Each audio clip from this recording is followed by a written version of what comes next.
अटल बिहारी वाजपेयी जी की जो political career और आज के जो हमारे honourable prime minister Narendra Modi ji, दोनों के पॉलिटिकल करियर को आप कैसे देखते हैं? देखिए, अटल जी में संघ की छाप थी।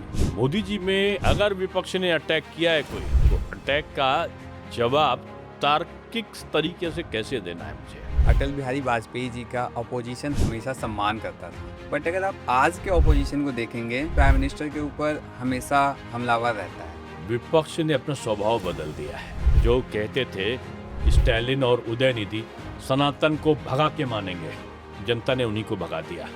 समाजवादी पार्टी के नेता और राहुल जी तो कहते नहीं थक रहे थे कि बीजेपी गई। हमारे गृह मंत्री अमित शाह जी ने कहा कि 4 मई बीती गई। 4 मई को 1 बजे काउंटिंग समाप्त और दीदी टाटा गुड बाय। तो पता चला इतनी तेजी से भाग रही थी तृणमूल कांग्रेस, लग रहा था कि दौड़ते दौड़ते वो बांग्लादेश में ही घुस जाएगी। आप बांग्लादेश से घुसपैठिए ले आओ, आप ये पाकिस्तानी आकर हिंदुस्तान में हस्तक्षेप करने लगे, नहीं बर्दाश्त होगा। 2024 में यूपी बीजेपी का जो कोर वोट बैंक था वो 50% से कम होकर के 42% पे आ गया था, जिसका नतीजा दिखा लोकसभा इलेक्शन में। आपको क्या लगता है कि यूपी में बीजेपी फिर से कमबैक कर जाएगी?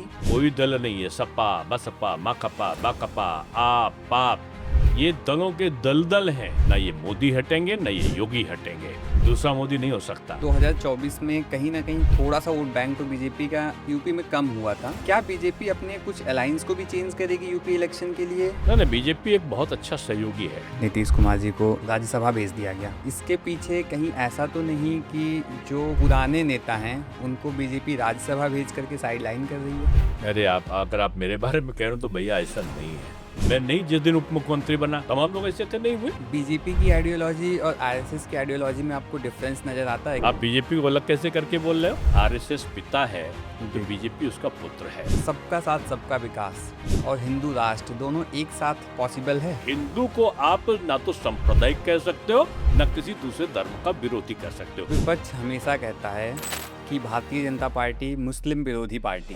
मैं कट्टर हिंदू हूँ। हिंदू रीति रिवाज को, संस्कारित व्यवस्था को, पूजा पद्धति को मैं मानता हूँ। यूजीसी एक्ट के बारे में अगर हम बात करें, आपका पक्ष उस पर क्लियर नहीं दिखा। मैंने क्यों नहीं क्लियर है? मुझे क्या सर्टिफिकेट देना है कि मैं कौन हूँ? मैं ब्राह्मण हूँ, मुझे गर्व है। दिनेश शर्मा का विरोध किया गया, ये किया गया,